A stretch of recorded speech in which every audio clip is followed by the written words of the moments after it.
Instead, we're looking at, our first film is called The Adjustment Bureau. A mysterious supernatural agency is attempting to prevent the romance between a Senate candidate and a dancer from moving forward. So with help from a rogue one of the agents, steely determination, and a lot of running down corridors, the couple, David and Elise, hope to remain together despite impossible odds. That's my little summary of it. You know, Matt Damon and Emily Blunt, who play the main couple, they have a lot of chemistry, and so it makes some of the scenes with them and their romance early on in the film sort of work. You're kind of pulling for them. You wanna like it. I liked where it was going. The plot itself just gets so silly that it becomes hard to take any of the other things in the movie seriously. It was sort of reminding me of that Albert Brooks film, Defending Your Life. You ever seen that one? Mm-hmm. It's like if that film was a thriller instead of a comedy. Like, it works because it's so fanciful and kind of silly, but it's sort of making light of that at the same time. And this film almost feels like they want to do that, but then it actually becomes, they're trying to make like very serious points, like almost existential, metaphysical, sort of philosophical ideas, but it's just kind of dumb, and the guys in suits and the door handles and the hats, and the actual fantasy universe they've built is kind of dumb, and would probably work better, I think, in a comedy. Are we showing a clip? Yeah, let's take a look. Okay. We are the people who make sure things happen according to plan. We monitor the entire world.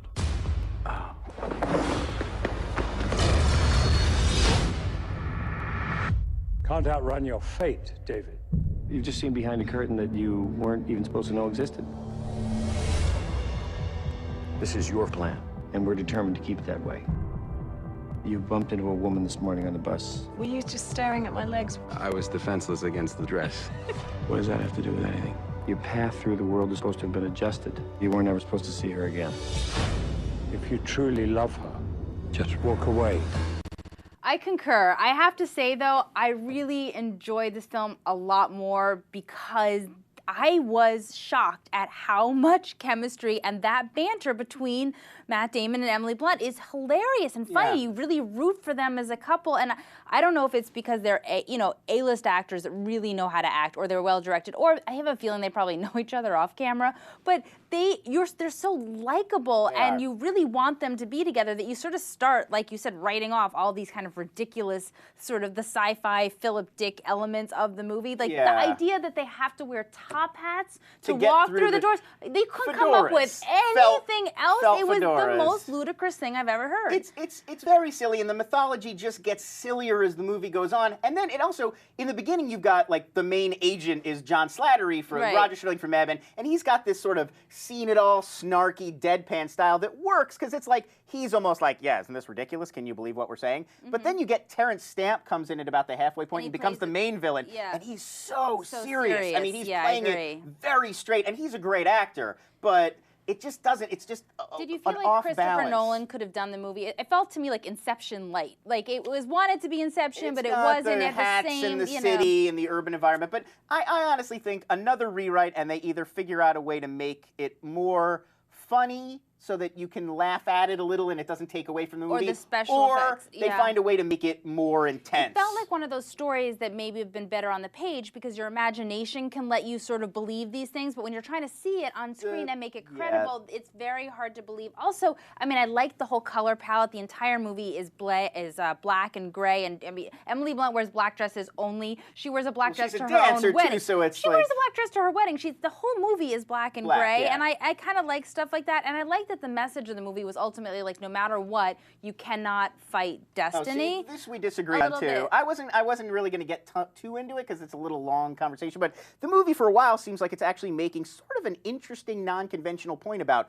religion and spirituality. I don't want to give spoilers away, but it seems like it's almost like this atheist kind of idea at first of there's the plan, and then Matt Damon is like, no, I'm going to do my own thing, and then at the end it winds up in a very conventional sort of like what one of those like gift books you'd get for your grandma from Barnes and Noble, like we all make our own path, and it's just it's trite. I didn't in really the end. sort of think about it on a religious or spiritual. To me, it was sort of like it wasn't like God's plan. It was like, here's our plan. What bothered me is did you not believe that they were saying that Matt Damon's character, like they don't follow everyone in the universe because everyone in the world, there's too many people. Right. So they're saying we follow certain individuals. That his destiny was that he was going to be president, well, and therefore spoilers. Hold on. So that we had to make sure you stay on your plan because that's your point.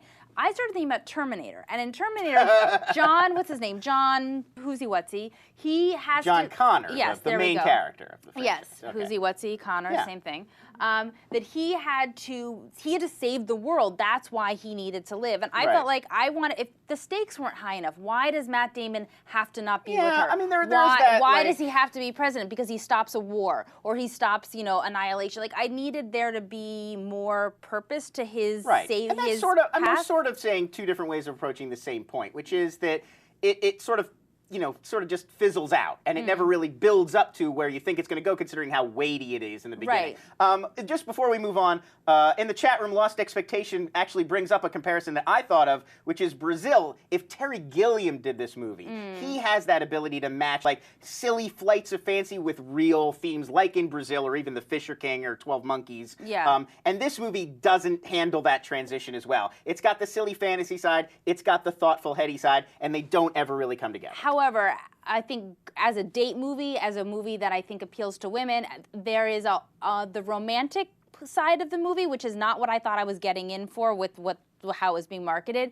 What made the movie fun for me was it is a really good love story. They have great chemistry. I found it much more about, Yeah. I kind of wrote off everything else because I was having so much fun about them courting each other. And that I was not expecting. And actually, we'll move on. But the movie Date Night, I think I Yes. had the same reaction, which is you like them. Like the opening Yes. 5 minutes of Date Night is great when it's just Steve Carell and Tina Fey and their marriage. Yeah. And then as soon as the plot kicks in, I'm like, I'm done with this. It's stupid. Right. And this movie was kind of the same. Like I would have watched a movie just about these two people getting to know each other. Like this movie could have starred Gary Sinise and been on USA, and we would have been like, eh. Yeah. But it's because it's them and their chemistry. You're They're like, this very- is a big feature, They're very good together, blockbuster. and I would see another movie with the two of them because they were good on screen together. I agree. All right. So it's like we liked it. Yes? Do we agree? I mean, it's a good, like, if it's on HBO and Yeah. you're bored and in your PJs and you want to just throw something on, sure. It's But I what- wouldn't it's- rush out. I- It's kind of dumb. It's way better than what he said.